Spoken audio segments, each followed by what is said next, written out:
สวัสดีครับ My name is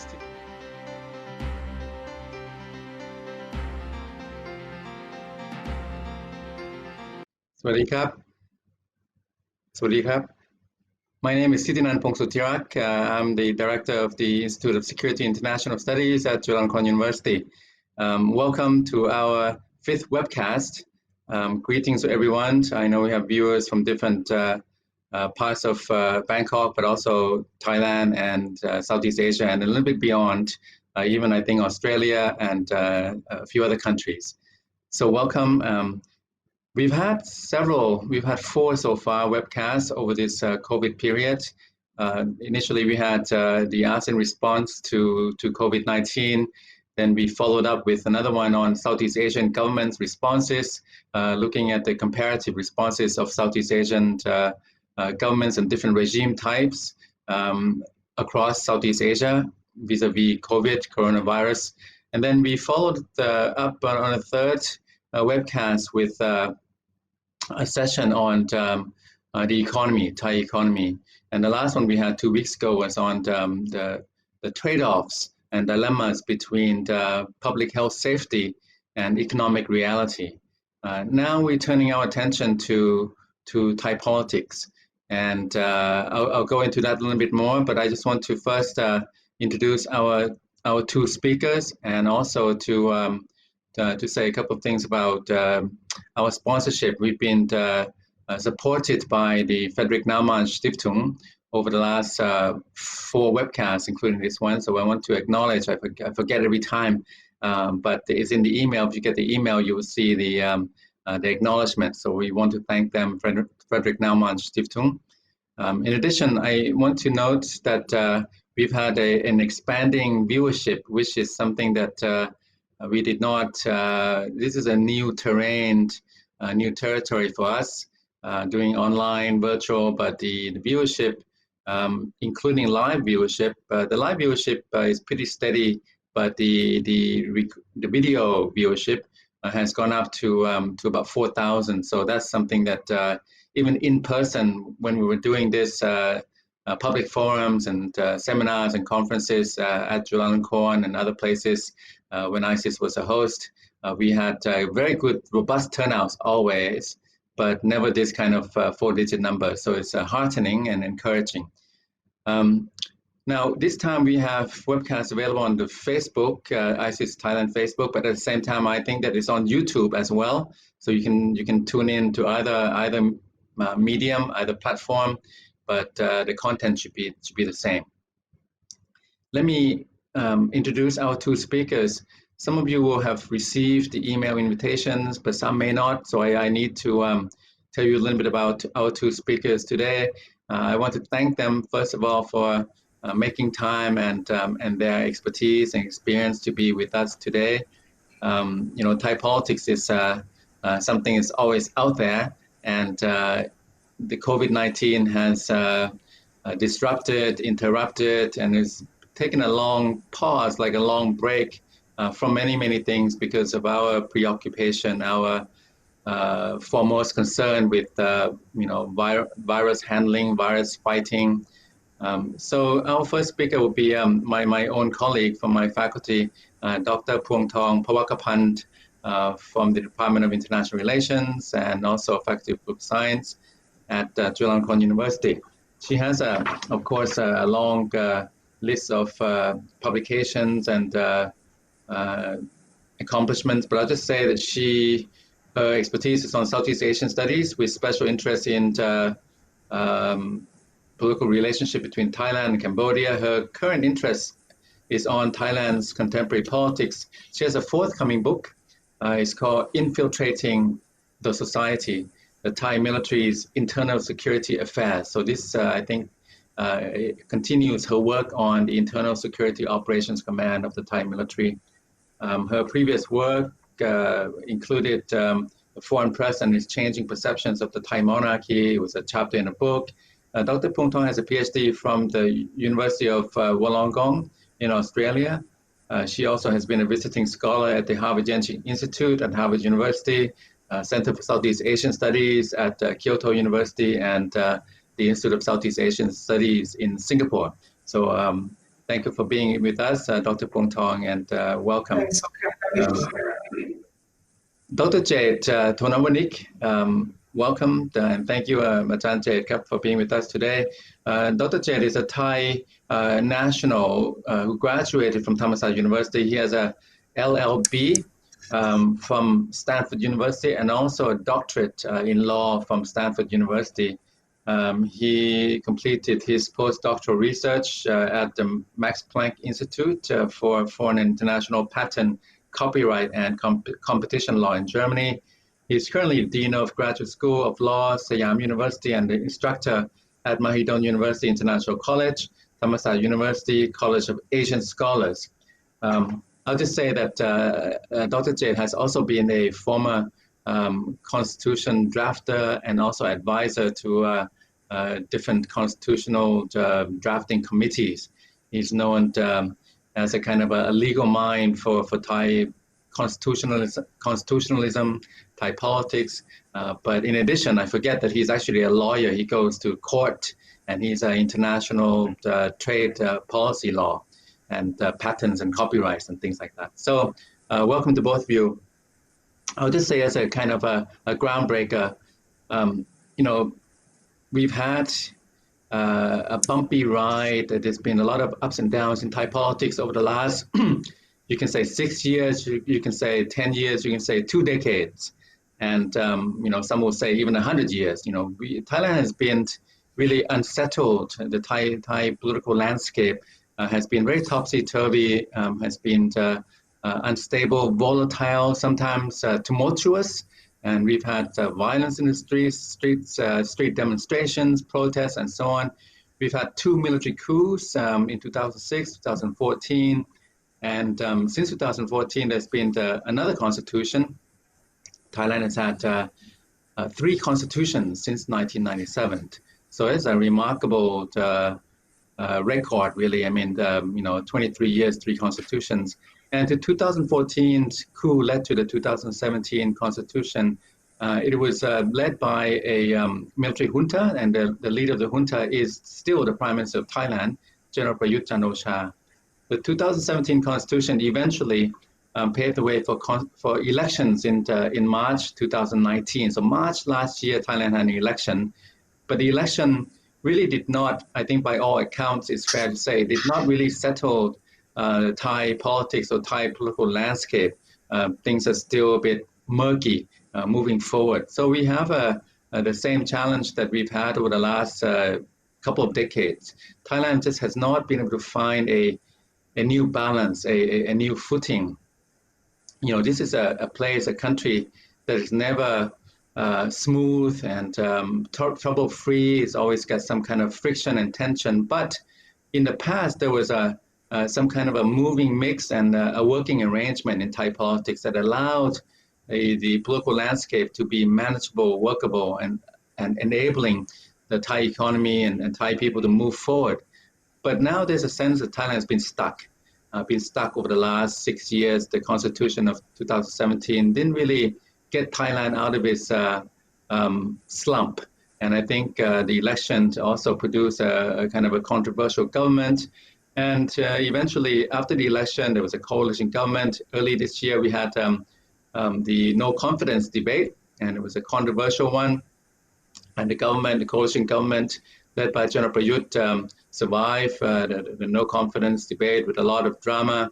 That was January, February, early this year. Around that time, there was also the dissolution of a up-and-coming new party called the Future Forward Party, a party that was supported by a lot of young people. This is a brand new party with MPs who had no MP experience, never been elected before, and they managed to garner initially 82 seats in parliament. So a force to be reckoned with, 3rd largest winning party, but dissolved just like that early this year in quick order.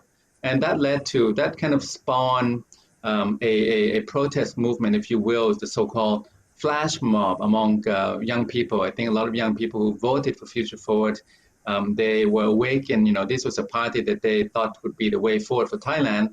A lot of young people felt that their future had been squandered over these last 5 years, 6 years since the coup in 2014. So that was January, February, and then March, of course, we had the intervention of coronavirus. And the coronavirus is an external shock. It came from outside, but it has afflicted all kinds of countries and economies all over the world.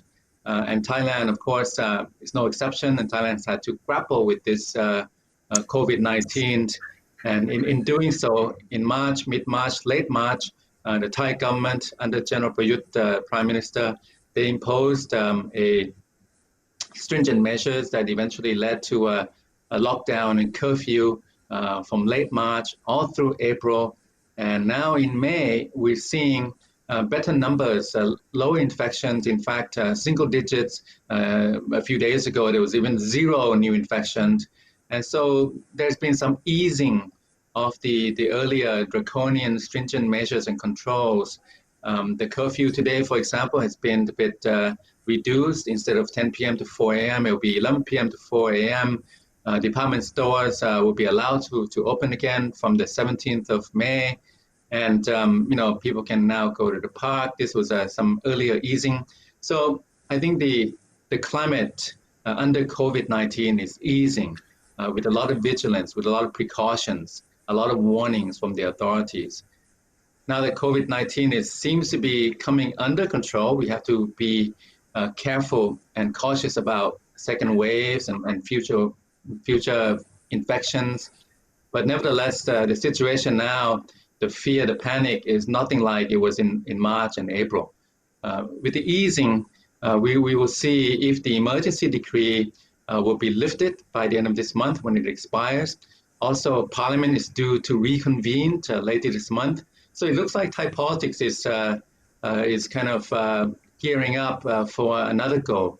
And we are now interested in looking at the dynamics in play now that COVID is easing a bit. So I want to open the floor, our dialogue and conversation this way by looking at Thai politics during and after COVID. What has happened to the youth movement, the flash mobs? Are they still around, or have they lost momentum, run out of energy, or are they still a force to be reckoned with? The Future Forward Party also now has become a kind of since their leadership has been banned for 10 years, they're now a kind of a political movement. We also want to look at the role of government. This COVID Handling Management Center has been run by the Prime Minister and permanent secretaries of different ministries, not the cabinet. So we want to look at the coalition government a little bit, different parties in the government. There's always some kind of bickering, whether government legitimacy, longevity, the composition and stability will last. And then the opposition also seems to be in some disarray over the last couple of months. Are they still together? Are they still sufficient? The Future Forward is gone, successor party has come up, and then the Pheu Thai is still there, and a couple of other parties. So I'll come to Dr. Phung Thong first, if I could. Ajahn Phung Thong krap. So, looking back over the last early this year, no confidence debate, Future Forward dissolution, and then the flash mobs and so on, and then the intervention from COVID-19.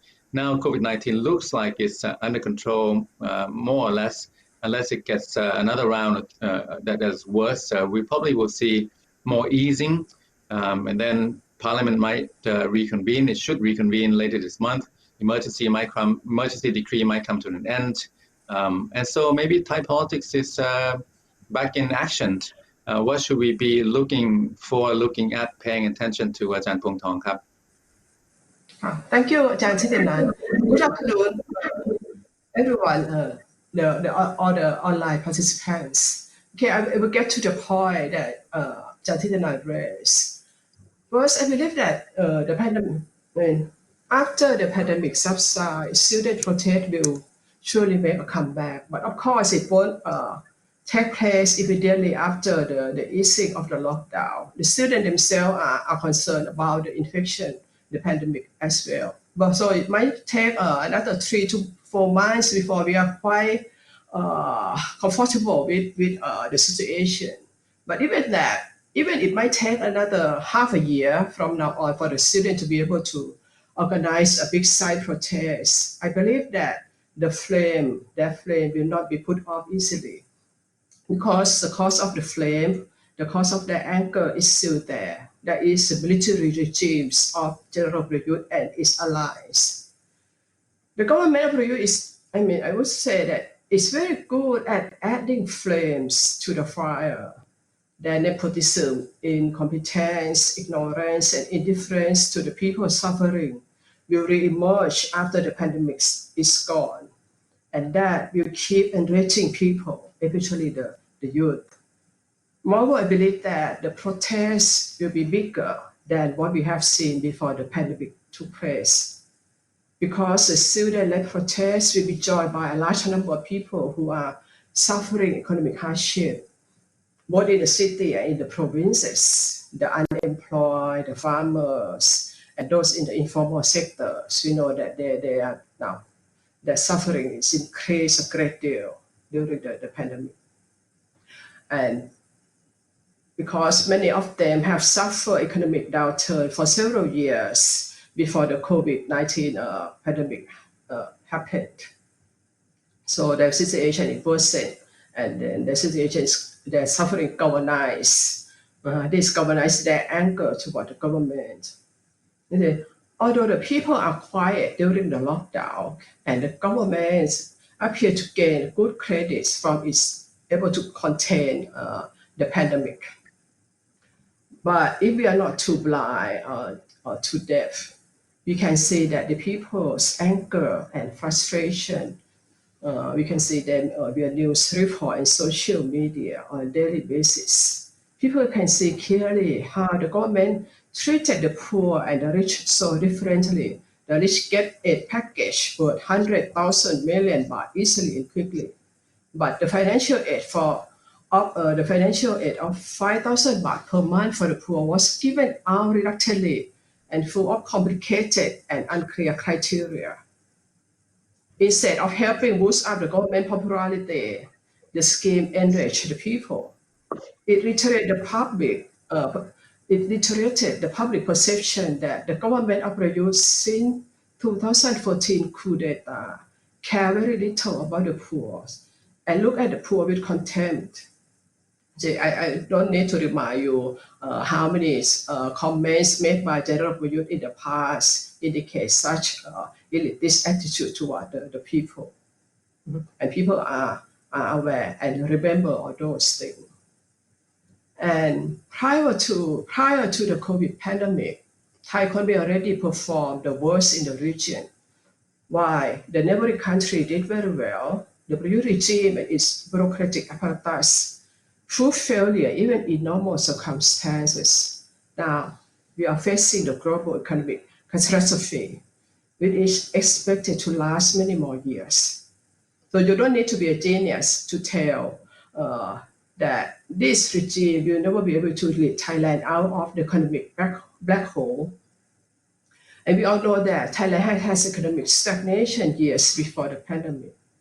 The household debt is skyrocketing. Before the pandemic happened, a study by the K-Bank indicated that the household debt for this year is expected to be as high as 80% of the GDP. So the real number now must be over 100%. That means majority of Thai people have no cushion for this sudden economic disaster. But can the military-led government let Thailand out of this black hole? They couldn't do well during the normal circumstance. So the people see no future as long as this military-led government continue their power. So the Prayut government itself is a primary factor of the future protests. Another factor which will help reignite the popular protests is the leaders of the new defunct Future Forward Party. Now they changed the name to the Progressive Movement or Khanak Kao Na, and the new party name is Khanak Kao Klai, Move Forward Party, something like that. This group led by Thanathorn, Kun Thanathorn, Dr. Piyabut, and Kun Panika Wanit. Even though the Constitution Court banned Thanathorn from politics for 10 years, and the Future Forward Party was dissolved, it is clear that these young politicians will not end their political fight. They will continue to fight for democracy and challenge the military rule. They will use the progressive group as their new platform. Thanathorn will not wait in silence for 10 years to pass. I'm sure about that. His group will definitely be more active in politics after the pandemic subsides. This will then result in the establishment trying again to get rid of them and even try to punish Thanathorn and his group. We know that the establishment has already led about 20 legal cases against them. Some of them could result in jail term. I wouldn't be surprised if Thanathorn and Prayut is in prison in the near future. And I believe that both of them know the risk they are facing, but they will not end their political activities. They will continue to challenge the regime. Then the confrontation between Thanathorn's group and the establishment will sustain and even energize the young voters' engagement in politics. And I think it's important to note that the movement of the young voters is not only for the Progressive Party of Thanathorn. The movement is against the absolute authoritarian military regimes and its allies. They demand a functional democratic system, which Prayut government cannot give them. In fact, it was the Prayut regime which shaped the experience of children, the experience of the young voter of this generation. The youth hold different perspectives from their parents, I would say so. Their parent generation probably joined the yellow shirts and the PDRC demonstration against Thaksin and his parties. Their parents hold strong bias against politicians and electoral politics. Their parents are probably blinded to the dangers and corrupt practices of the military regime and its allies. But this generation probably don't care what Thaksin did because their dozen years were clouded by the military rule. They grew up in these last 6 years seeing General Prayut on the TV on a daily basis. They witnessed how the establishment has controlled the infrastructure of power and used this apparatus to protect their group's interests and suppress their political opponent unjustifiably. Since the general elections last year, the young people can see clearly that the so-called justice system in this country is not just. The independent organizations in this country are not independent. They fail to act as a check and balance mechanism. And the military-dominated regime acted as if they're going to stay in power for a very long time. They refuse to compromise. They refuse to respect the rule of law and democratic principles. So in a way, the Prayut regime has unintentionally enlightened the youth to a great extent. The youth are disillusioned and thus lost faith and respect to all the important institutions in this country. The movement is not aimed at a few individual leaders. They say that the regime and its allies are the root cause of the society problems. You can see that in the from the content, from the message that they announced during the demonstration in many campuses. They did not just attack Prayut and the few ministers in the cabinet. They criticized several institutions.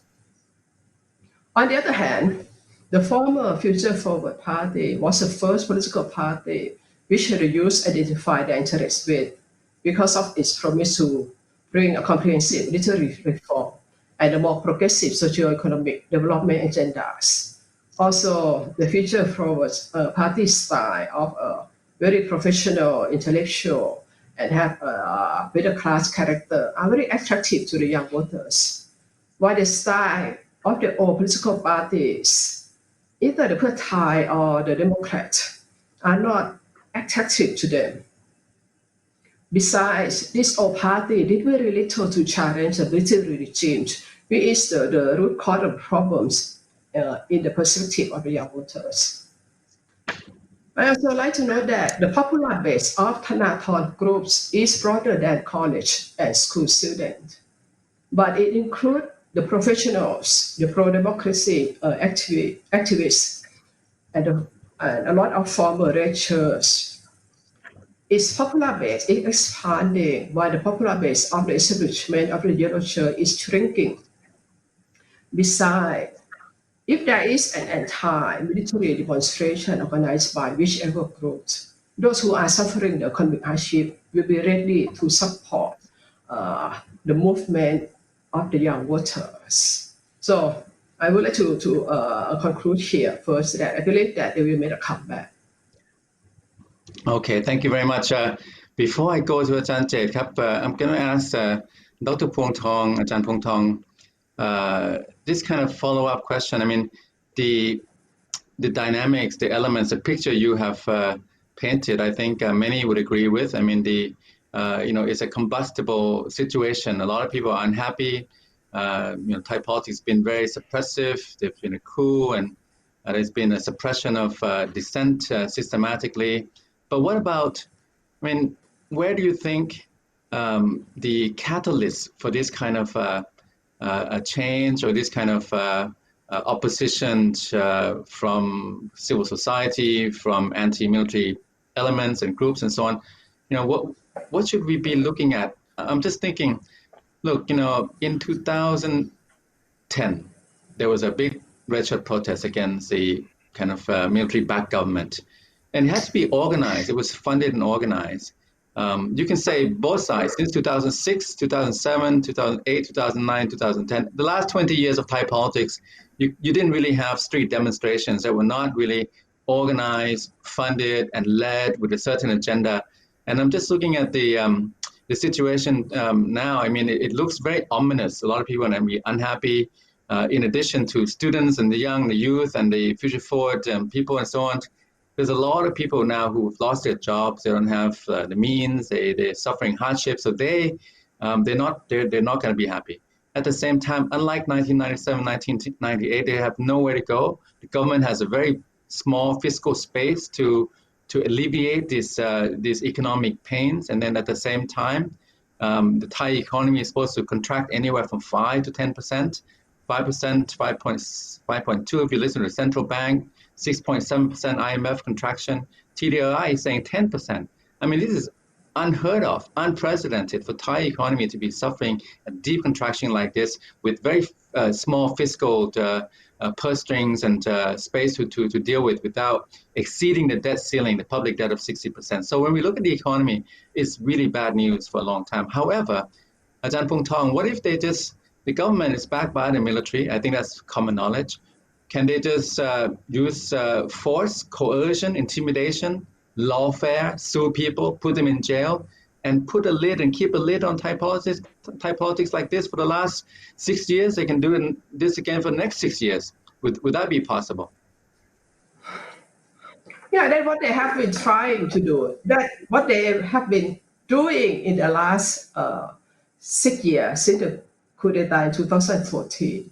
They refuse to compromise. They refuse to share the power with the people. The way they do, they just use the power, the infrastructure power through the court, to the independent organization to suppress their opponents. You see, for me, the stupid thing about this regime is to kick Thanathorn and his group out of the parliament, to dissolve the Future Forward Party, to ban Thanathorn and the members of the Future Forward Party from politics for 10 years. That means you are driving people out to the street again. Because if you keep Thanathorn in the parliament, he will have to fight for democracy in parliament. But now he doesn't have the parliament platform anymore. But the people keep suffering, and the demand for the change is higher. Thanathorn can't sit still, and also the people know that they cannot rely on Thanathorn to use the parliament platform to make the change for the better future. even though there is still a new political party that related to the future forward one. They call the Park Gao Na, right? Park Gao Glai, or the Move Forward Party. But this new party will be less confrontational, I believe. They will use the parliament as to fight for better policies.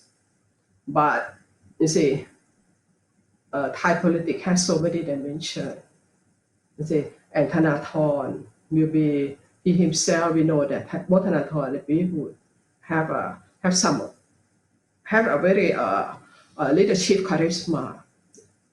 They will be able to mobilize support. And with the time call, I think they will come out to fight on the street. You see, and so based on the what happened in the last year, I believe that the Malaysian regime of the youth will refuse to compromise. They will resort to legal cases, but using law, use arrest, using emergency decree, or sort of thing to keep their power. Mm-hmm. But as for the young movement of the student, can they be a force of change to the society in the near future?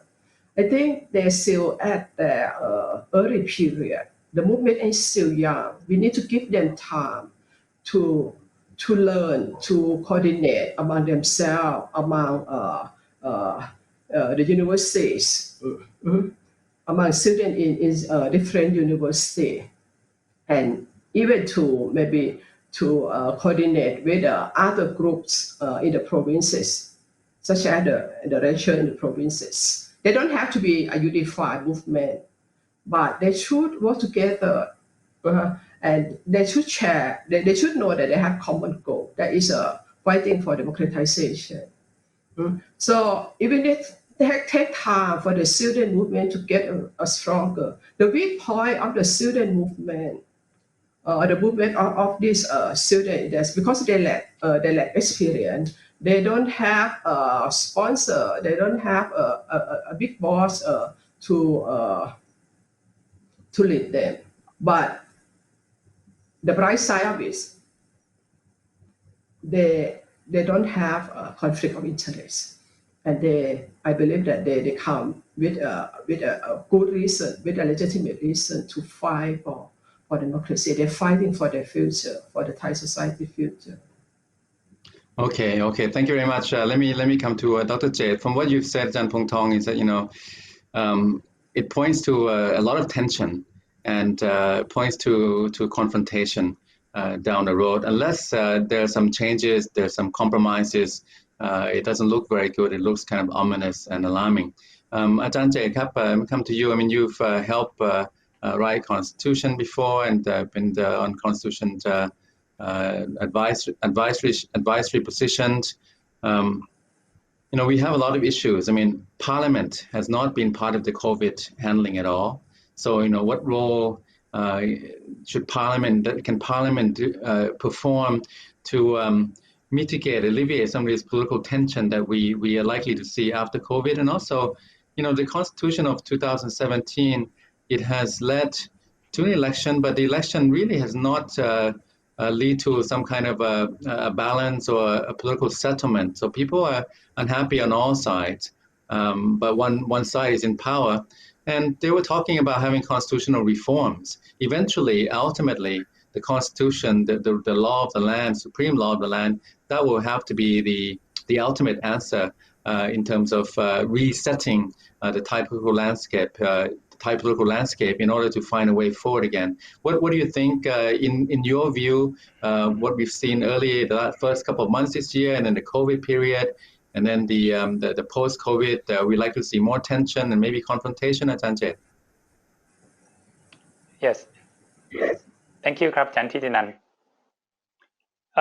From what you first start off, when you were saying about Thai politics, and you were mentioning that you're not so sure whether the situation of Thai politics today is the product of 5 years, 6 years, 10 years, 2 decades, or even a century. So look at Thai politics that way. If I put it in a sort of archaic, old-fashioned, and perhaps a bit superstitious, it's like what people say, that what goes around comes around. Or in Buddhism, we might think that it's a karma.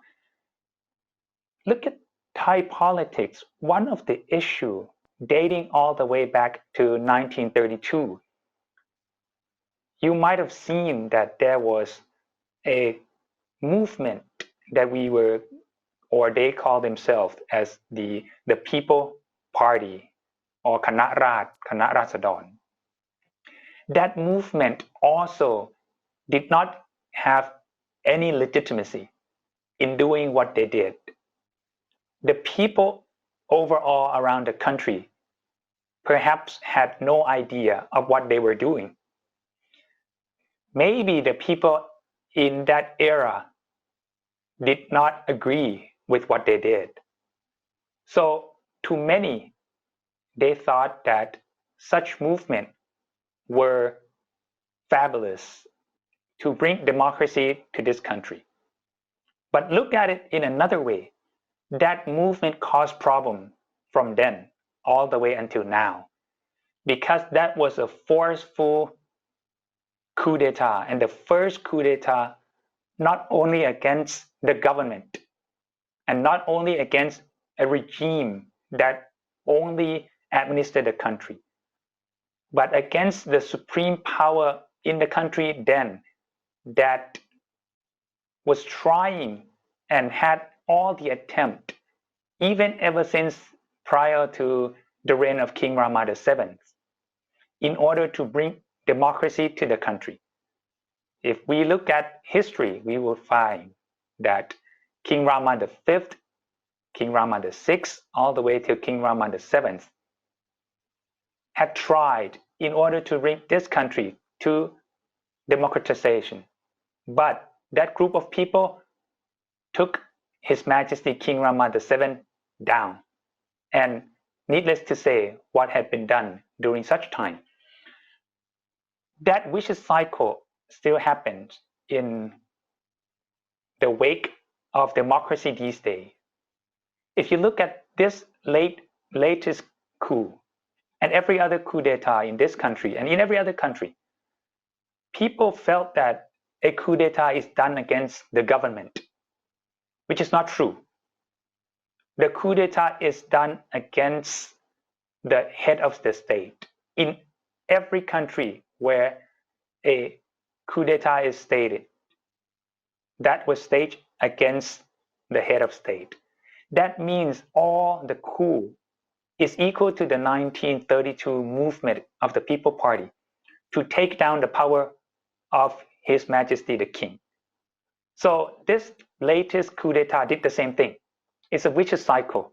Therefore, if you look at the coup d'etat, it's not a sin because of the takedown of the government, but it's the sin because of the taking down of the supreme power from the head of state.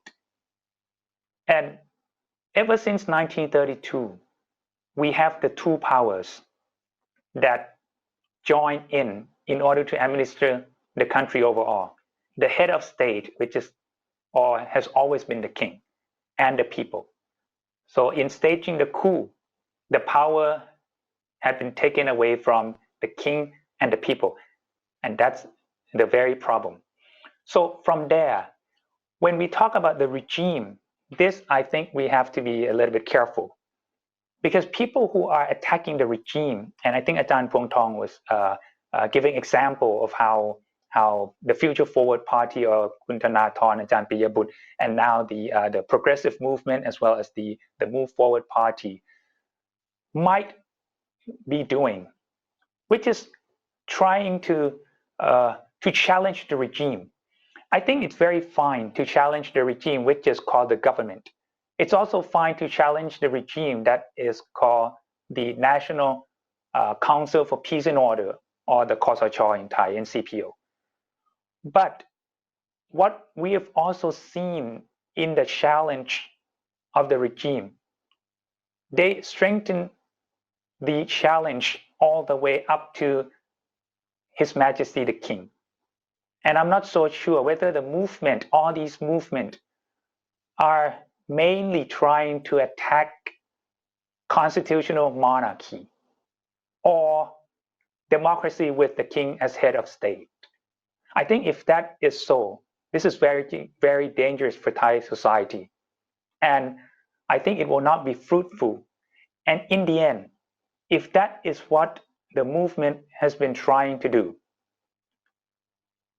I don't think that the majority of Thai people will join in. But if the challenge is on NCPO, the challenge is on the government, the challenge is on General Prayut, and if they are doing it in a new style, in a proper style, and in a fashion in which people can see that it's new or novel political movement, I think the success is quite high. What happened to the movement of the Future Forward Party was that it's pretty unfortunate that a group of people, a group of members of parliament in the Future Forward parties had tried in order to move the country and in order to move the party through parliament with new and novel fashion of politics.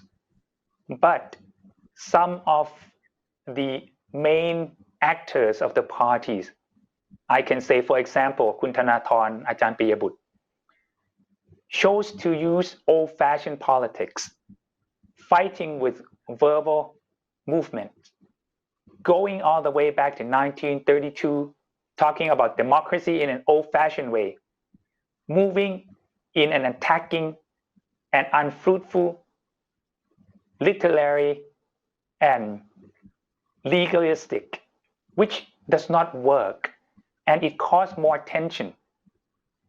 Yes, it's true that the regime, which is NCPO or the government, has been trying to suppress all the movement against them. But it's also not the right thing to do a direct attack. And talking as Ajahn Pong Tong was raising, lots of people have been putting it that way, that the matter that took the Future Forward Party down was the regime, which this is also harmful to the overall institutions of Thailand. Because what happened was that the Future Forward Party's case went to the Constitutional Court. If it is said that the regime took down the Future Forward Party, that means directly the Constitutional Court is part of the regime. And therefore, this is considered conspiracy movement. Under conspiracy theory, the Constitutional Court is also said in this sense that it is part of the regime, and therefore there is a conspiracy to take down the Future Forward. I think this is harmful to the society, that if all fingers are pointed at the Constitutional Court, that they are part of the regime, especially put it in the way that Ajahn Piyabut, right on the day that the former president of the Constitutional Court was appointed as the Privy Council to His Majesty King Rama X.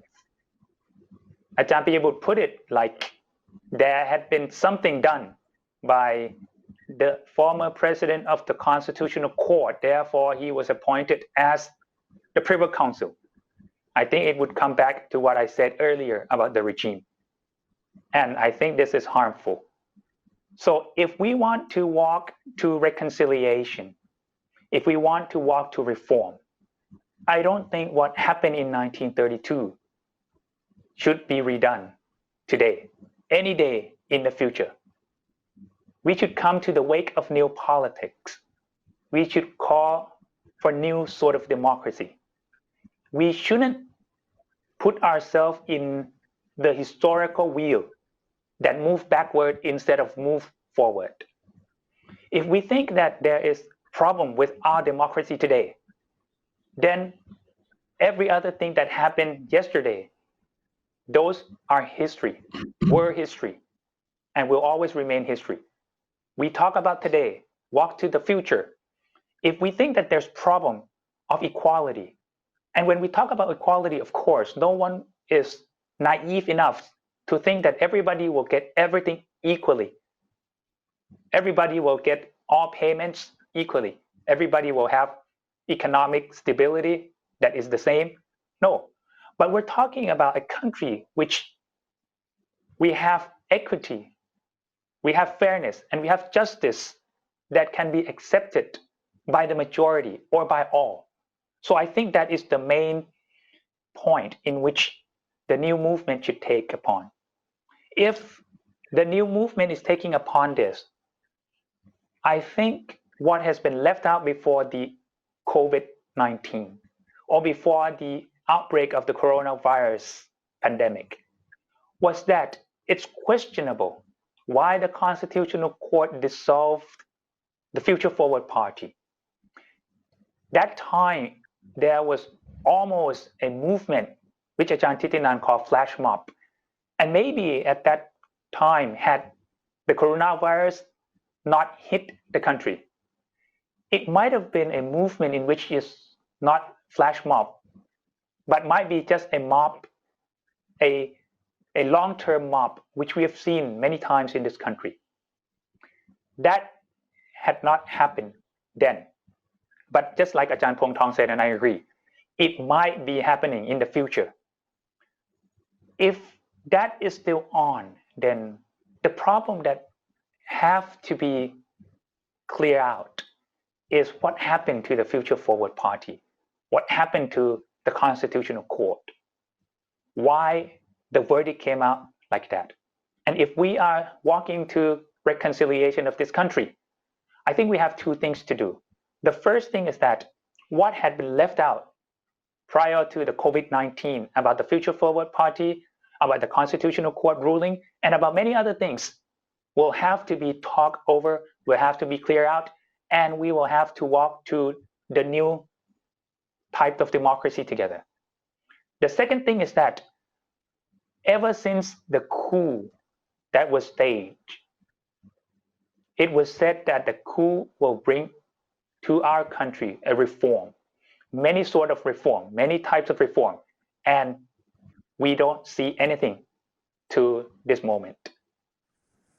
So if we are bringing reform to the country and we want this reform to actually be effective, efficient, and applicable, I think this is the point in which we can walk together.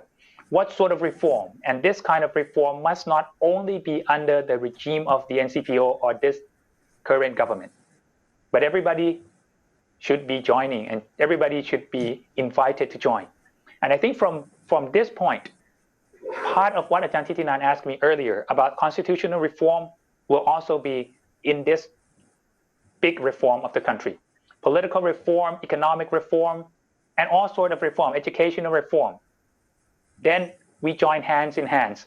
And I believe a decade after this, 2 decades after this, we might have some type of reconciliation that, of course, we will not be in agreement in everything in this country, but we can agree to disagree.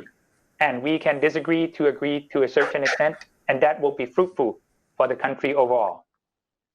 So that's what I have for this first part. Thank you very much, Ajahn Chet. That's a very good view from your side, and I think it would resonate with a lot of people as well. I would just say this: you mentioned the word challenge a number of times, and also you mentioned how the way to go in terms of the approach of the Future Forward Party was not something that you agree with in terms of challenging the regime, you call it. I just want to highlight this point, this word challenge. So I want, this cuts right through Thai politics. I want our viewers to know that this is really the essential point in Thai politics. We're talking about this challenge, And is it fair to say, can we characterize it this way, Ajahn? So in the Thai political order, the incumbent regime, the establishment, and Dr. Pong Tong used the word establishment, this is the established institutions, established centers of power. Can we say that throughout the decades, these institutions have been the military, the monarchy, the bureaucracy? Can we say that? I mean, is that one side? You know, when you have a challenge, it's two sides, right? Is that one side? And then is the other side these political movements, political parties that rely and depend on the citizenry, on polls and elections and constitutions, and popular will and popular support? Is that the characterization for what's at stake? Political order based on established institutions from the past decades, and maybe new forces based on political parties and politicians who want to gain popular legitimacy to sort of run Thailand or have some kind of political order in Thailand in that way. If that's so, then that's really the essence of what we're talking about. What would you say, Ajahn? Is that fair characterization? Yes. Well, I think the characterization that you made, if we put in terms of the character of the institutions, I think when we say the establishment comprising the military and the bureaucracies, that I can take, but I would like to take the monarchy out, because I think I stated earlier that the monarchy has also and had been hurt through this sort of movement. Every time that we had a coup d'etat in this country, it didn't only hurt the people, it also hurt the monarchy. So if anyone put the monarchy together with the military, together with the bureaucracies, and say this is the establishment and this is the regime, that's what I try to point out, that if it's institutionalized that this whole establishment has the monarchy or the king as top of the establishment, I don't buy that, and I disagree. But if saying that it's the military, it's the head of the military, it's the bureaucracies that also join with the military, even if it's said that, well, the reason that the coup or all the coup orders was effective or were all effective was because the Supreme Court ruled that the order of the coup has been drafted into law, had always been law, has been law, and will always be law. So I think that's also part of the problem, and that's also from the bureaucracy. So if you say that this is the whole establishment, we can take that. That is why I was saying about challenge, that if you are challenging the regime as the military, the bureaucracies, or the establishment as a group of military who were trying to put powers together, join in politics, take political power, and do all such things that they want, then fair and fine, that's the establishment. And anyone can challenge that establishment because such establishment is hurting the country. But if you put the establishment overall as the king as head of the establishment, that's what I said, that is dangerous and quite harmful for this country if the challenge is on such regime. Therefore, I was saying that if the regime is including the institution as the monarchy or the king, then don't do that. But if the regime is the NCPO, is anyone who staged the coup, is the government, is the military, is the bureaucracies, is anything else that put themselves together as the establishment in order to take the ruling of the country and take all what they think, just as Ajahn Pong Tong was mentioning, that all the wealth had been put together and hand over to the rich, and where has it been taken away from the poor? If that is the issue, then that's a big problem of this establishment. So that's what I said, that challenge the right regime, challenge the right establishment, but don't challenge the wrong regime, the wrong establishment. Okay, thank you, Ajahn. So you're saying that the regime or establishment does not include the institution of the monarchy, and that the monarchy is above and beyond the cut and thrust of politics and beyond its challenge. Okay, now I would like to start a discussion to include our viewers' comments and questions. We have a couple of questions already, a number of them, but let me start with Tan Hui. Can I add something? I make some response to what Ajahn just said. Just a brief response. Maybe just a minute or two, Ajahn Phuong Thong. Go ahead, please. I want to get to the viewers. Yeah, go ahead. Yeah, just try to be brief. I mean, the first issue, Ajahn Jay talking about the 1932 revolution. He says it's not a revolution, it's just a coup. And at that time, the Thai people were not ready for democracy yet. And then if you take this premise, several decades after 1932, the ruling elites still said that Thai people are not ready for democracy. Even the current junta also implied that.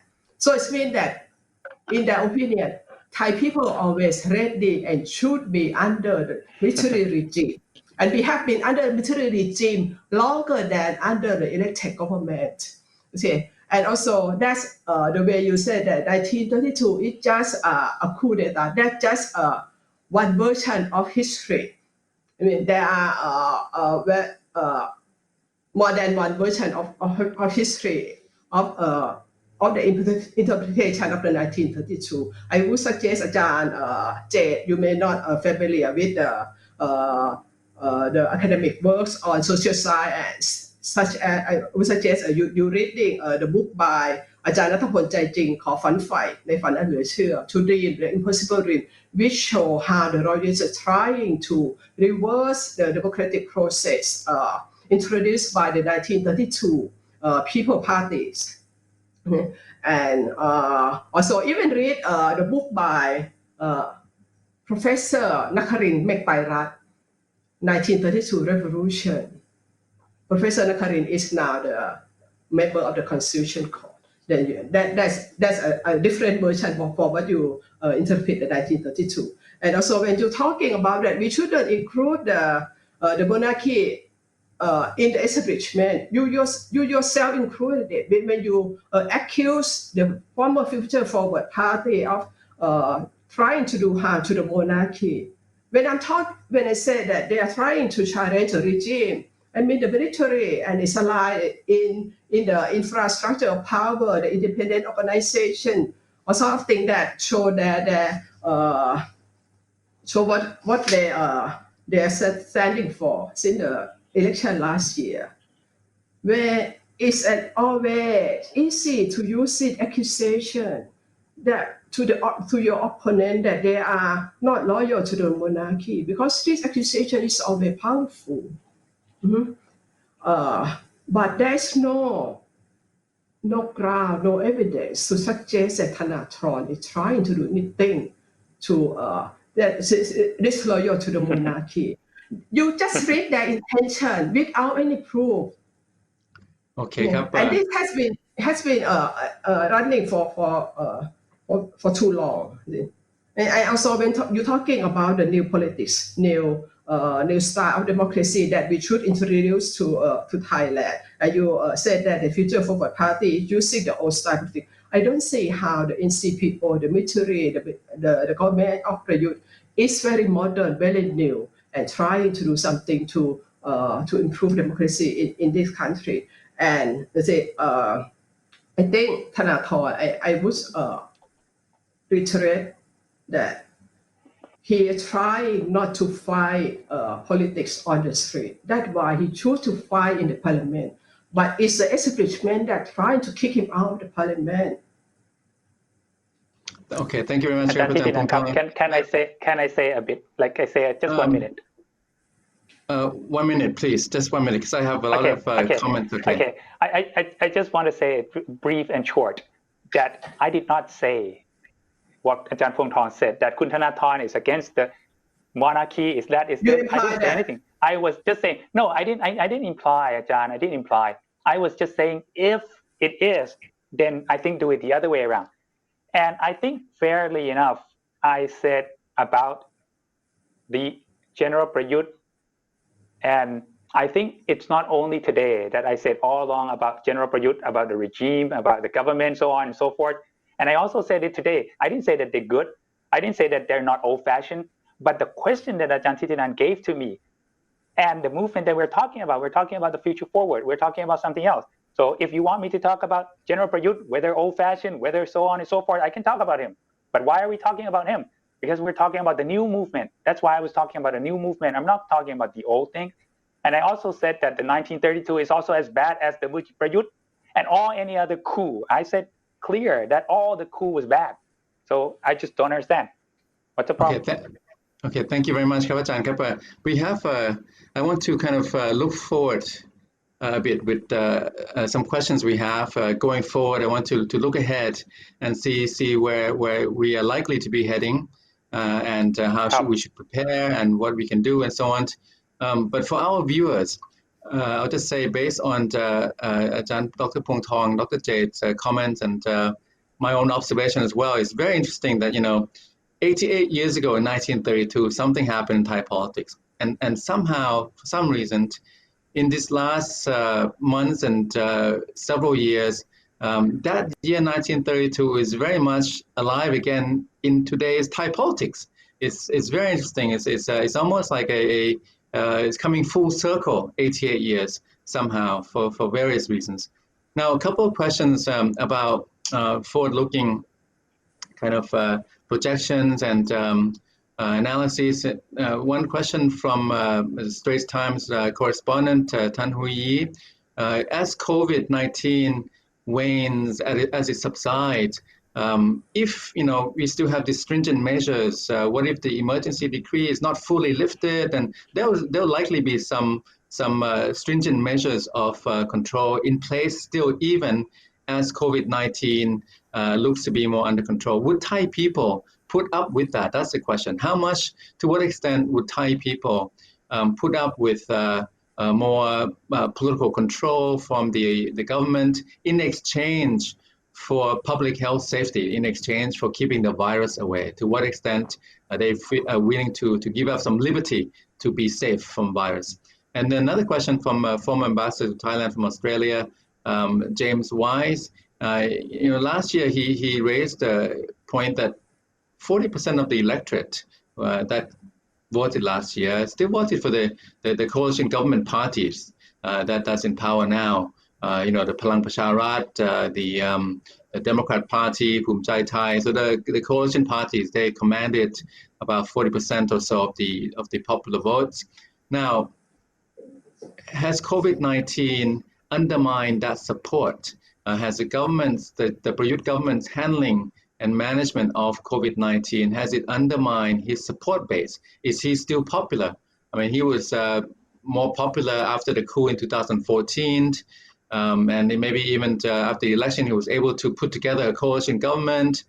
So is he still popular? Is the government still popular?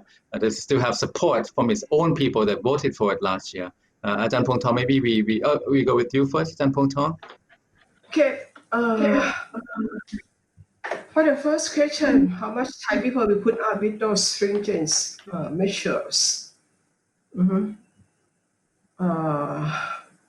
say the stringent measures, when it is up, it's not because of political concern.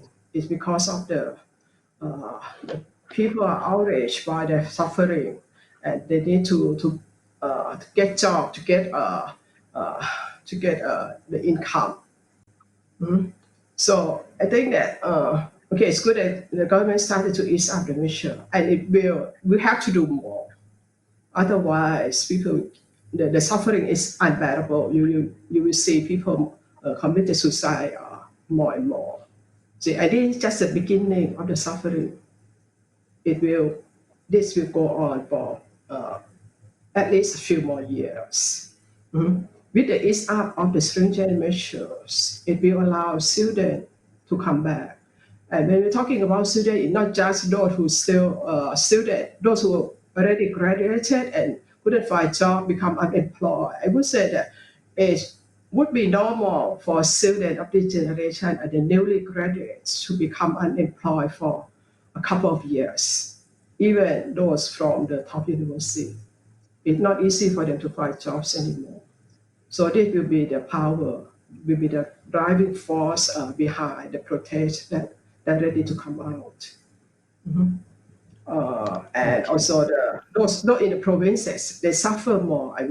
We don't see them clearly as those in the city. So those people they don't have the ability to set up the fresh market or makeshift market to earn a small income like people in the city. People in the city somehow they can survive.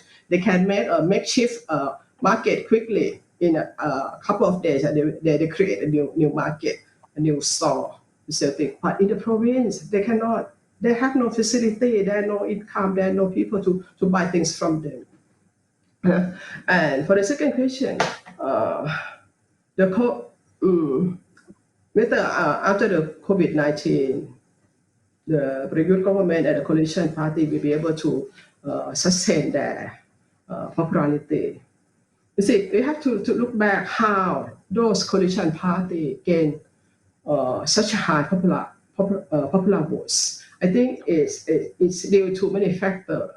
The first thing we know that they injected so many populist policies. The bad control, the card for the poor, the cards for the old, and also those I would say those the members of the mass organization which are under the power of the Internal Security Operation Commands and the Ministry of Interior. They also get it their payment. They also get increased in their monthly allowances. And also the vote buying is very widespread during that time. The way they attract the former members of the Pheu Thai party and other parties to join them. So a lot of money was injected in the last election. But say if we have another election next year, whether they can get all those money, they probably can. They probably the government may probably use a loan to inject into the populist policy to get vote. Okay, you see the voting behavior in Thailand and in different region in the country is vary. But one factor, sometimes the short-term benefit, the short-term profit that people get, such as the monthly allowance for the poor and for the old, work very well. I think the military, the establishment know that. Okay, thank you very much. You mentioned election next year. Election is not due until 2023, but it's actually a good point because if push comes to shove, if tensions lead to confrontation, if Thai politics reach a dead end of some sort, if it doesn't go towards confrontation, a snap election or some kind of election could be a release or some kind of a way out of a potential crisis. So it's a good point that you mentioned because I could see it happening before the full 4-year term expires. Ajahn Jade, coming to you, you think that would the government be tempted to kind of hang on to COVID? I can see the government missing COVID-19 in a way because COVID-19 allows them to have this a lot of control, a lot of authority, curfews, shutdowns, and so on. Would they be tempted to maybe keep these measures on for some time indefinitely, and then maybe Thai people would then, they'll be afraid of the virus, a second wave or something, maybe they'll put up with it, you think?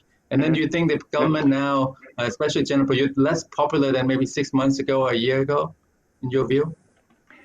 Well, I think it's quite sad that we actually don't know whether or not it's also in the mind of the government. Okay, if we have a government that we clearly can look up to and feel that they are not missing the COVID-19, then we're pretty happy with that government. But I don't think the Thai people at this point can really feel that way, that the government is not going to miss COVID-19. So direct to your question, Ajahn Thitinan, I think the government will, to a certain extent, miss COVID-19, and that's not only sad, it's also bad. But why are they missing the COVID-19? Of course, the COVID-19 is like a flood. that hide so many things. And this flood actually firstly wiped away the situation in which after the Constitutional Court verdict could have happened, but did not happen because the COVID-19 hit at the right point, and that saved the government. However, I don't think that will go away. And I think because of that, so many things prior to the COVID-19 are still with Thai society. The poverty, the instability of the society, the polarization, the non-reform, the non-reconciliation, the problem of new types of regime that turn themselves from the NCPO into the government, and they are doing so much that people are not buying into. However, because of the COVID-19, therefore, such event brought about to another type of power to the government, but this will not last long. And talking about the popularity of the government, I agree that I'm not so sure whether the popularity of the government was so high from the beginning. Even from the election, there were so many factors that turned out to be the reason why the Palang Pracharat party gained the number of seats that they gained and gained the numbers of votes that they did have. So at that point, the popularity of Palang Pracharat, which turned out to be the center of the government today, is also questionable. Therefore, the popularity today is still questionable and more questionable. And I think the credit of dealing with COVID-19 is not quite given to the government from Thai people. The Thai people might be joining in with the government in order to ease off this pandemic. But I think the credit is given more to the public health institutions of this country, doctors, nurses, and all those people who work so hard in order to help pave all the ground, in order to help the country and in order to set the country ready, especially not only to deal with the first move, the first pandemic. There might still be the second pandemic. The new normal that we are talking, that people are discussing, if that does not happen to this country in reality, then the second wave of pandemic, the third wave of pandemic might be coming. Therefore, all these undermines the popularity of the government for sure, because the popularity of the government is shaky from the beginning, and of course it's now going to be more shaky, and in the future will be shaken by all other movements that Ajahn Phumthong also mentioned, many other people also mentioned. So we can wait to see that. Okay, thank you very much. There's a point raised by Kun Burin Kantabut about this invitation for the 20 wealthiest Thais or businessmen, Thai business people to contribute, to help during this crisis. So he is wondering if you invite the richest to help Thailand, is it still possible to try to tax the richest people, if they're helping Thailand in that way? So I want to just broaden that point. We have, and this probably will be our kind of last round. I want to kind of put it this way. COVID-19, Ajahn Jet, was a godsend for the government in a way. I think that's it's fair to say that it gave them, in a way, it was a great opportunity to overlook a lot of the problems they had, a lot of controversies about certain cabinet members and so on. There was a lot of drama in parliament. So when COVID-19 came, it was an opportunity for the government to take its mind or divert attention to other things. And then when they appointed the doctors and public health officials and professionals to run the show at the COVID virus fighting center, that was a big boost to the government credibility, because then the doctors got the coronavirus under control, and then so low now the infection rate. So they've succeeded, and I think Thailand ranks very well in the world for handling the coronavirus in terms of the death toll, the infections, and the recoveries. I think it's also been acknowledged internationally to have done well. But now, without COVID, as COVID wanes and subsides, the government will have to go back and the old issues will come up again. As you said, it's like almost a flood. So after the water recedes, the old problems come back up. And here is where we are. And I also think that going forward, there will have to be, ways to come to some kind of agreement, compromise through reforms. There have to be some reforms. We've had a lot of problems before COVID, and COVID-19, I think, has exposed Thailand's weaknesses in many, many ways. The governance, the bureaucracy, the inter-agency disagreements and rivalries, people saying, the leaders saying different things and so on. And Thailand is not the only country that suffers from these shortcomings. A lot of countries have had their hands full with COVID-19. But for us, if we were to take a constructive view going forward, Ajahn Pung Thong, Ajahn Jet, what would be some of the key areas in your view? What needs to change in Thai politics so we don't head to some kind of a clash with more tension, so that we can kind of find a way that that we all can kind of move forward together after years and years. And I have to say, what the government we have now and the tension and kind of underlying undercurrents that we have leading to confrontation, this is not new. It's the culmination of the last 2 decades of crisis and conflict, characterized by protests and demonstrations and military coups. But now, after 20 years, what can we do? Is there a way, 2 or 3 areas that you think you might recommend as a way of moving forward for Thai politics? Ajahn Pung Thong Kap, maybe we come to you first.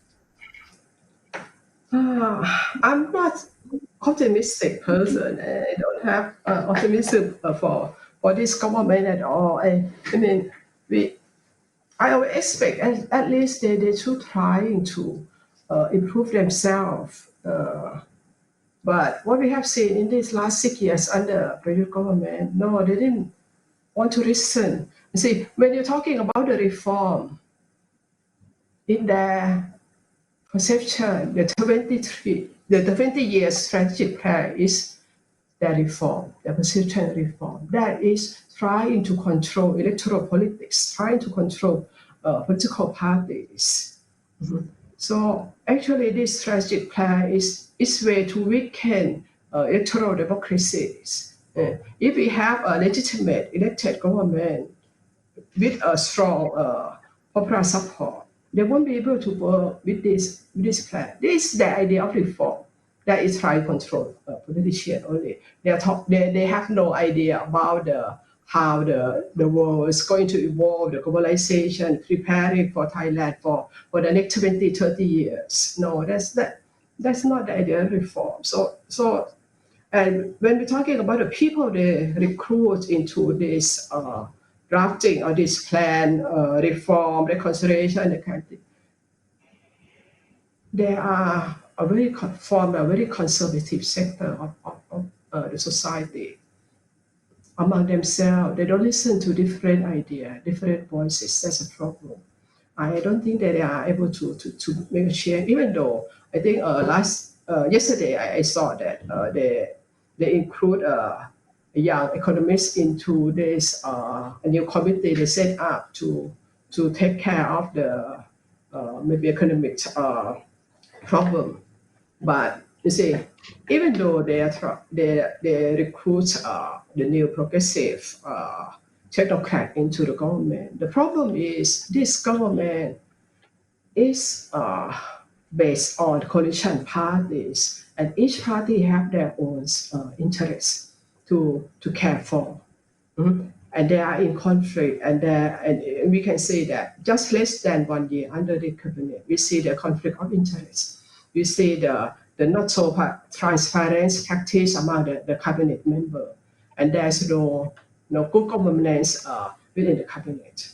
So these few good economists or technocrats are trying to do something good for the country. But I wonder if they can find this politician in the cabinet and also the military, which have a very high stake in this regime. Mm-hmm. So I don't believe that they can reform themselves. Okay, thank you very much, Well, we have another question from Kun Maybe Jyoti Sarinton. maybe we can see a reshuffle after the COVID-19. That's all they can do. Okay. Yeah, I mean, talking about reshuffling, a question from Kun Jyoti Sarinton also talking about the internal dynamics within the Palang Pracharat. We've seen a lot of news about jockeying for power, maybe even changing the leadership of Palang Pracharat from Kun Uttama Sawayanon to maybe General Prayut Wongsuwan. A lot of speculation there, but certainly the internal dynamics are very fluid within the main ruling party, Palang Pracharat. So another kind of a release valve would be a cabinet reshuffle, as Dr. Pong Tong has just said. And, I mean, we actually were looking for some kind of reshuffle earlier, but this government, remarkably, after over a year, there's been no significant reshuffling of the cabinet lineup. Normally, we would have seen one already. So I wonder if they will actually have it. If they have it, what kind of outcomes we'll see, whether we'll see a change of leadership, and whether the reshuffle will be enough to satisfy popular disenchantment and to improve performance so that they can last a bit longer. That remains to be seen. But I'll come to it, Ajahn. I mean, you talk about reconciliation, and I mentioned the word reform. I mean, this crisis is an opportunity also to implement a lot of reforms to cover our weaknesses, to strengthen the Thai bureaucracy, Thai economy, and so on and so on. But reform and reconciliation, they require mutual concessions, right? So if one side consolidates and entrench, the other side demands and dissent, but no side is giving in an inch. We don't have reform and reconciliation. We will have more tension and more division, and it looks that way to me. But what do you think, Ajahn? Of course, Ajahn Thitinan, I totally agree with what you have just said. But if you ask me, just one reform that I would want to bring to this country is reform of the level of corruption. The level of corruption in this country is too high, and I think it's too high for everybody to tolerate it.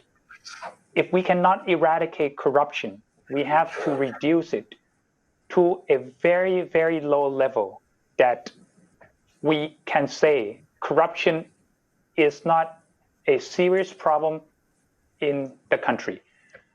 Left for the laws to deal with those who are still corrupted after we can reach that level. But today, the level of corruption is very, very high. And looking back to the history, I've said about the 1932 movement. If you look into the declaration of the People's Party then, they were saying that the government prior to 1932 were so corrupted. But what I have found is that every other coup was staged, saying that the government then was so corrupted, therefore they had to take down the government. Also, this coup that took down the Yingluck's government also said that it's so corrupted. But it was also found that all the coup had problems. All the regime after the coup had problems of corruption.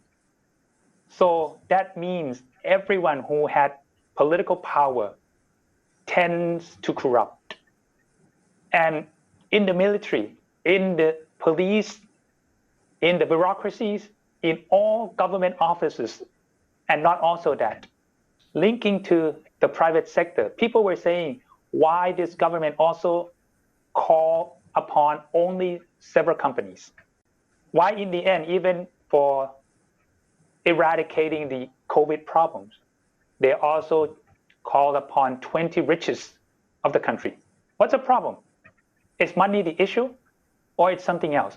So I think if we can do away with corruption, because I think corruption is the bad and the worst rooted problems of this country. So if we can reform that, we reduce the level of corruption to an extent in which I said to be accepted that it's not a serious problem. But if there are still corrupt practices, we can deal with those practices with the laws. And I very much like the comment that Ajahn Thitinan you raised about someone was asking whether we should tax the rich people. I think in order to help the poor or we help those who are in need, I think we should tax those people who can help. Like for example, I would be happy if, let's say, for example, I pay personal tax 5%, 6% each year. And if you elevate my tax up to 7%, 8%, I will be happy to pay that. And I think the richer a person is, the more percentage that person should be paying. So I think that's a very good idea. And the government should buy into that idea, because that's the way in which we are really helping the society as a whole and trying to do this together, join hands in hands. Okay, let me just, we have just a few minutes. You mentioned corruption. Would you say that corruption is endemic and is pervasive in all segments of Thai society, or are you referring to corruption in certain places and not other places? Because corruption is the flip side of democratic retardation, you know. That's why on the flip side of it is you don't have trust and you don't have good governance and integrity and so on, because there's so much corruption. But are you seeing corruption everywhere, or just in some pockets? In all.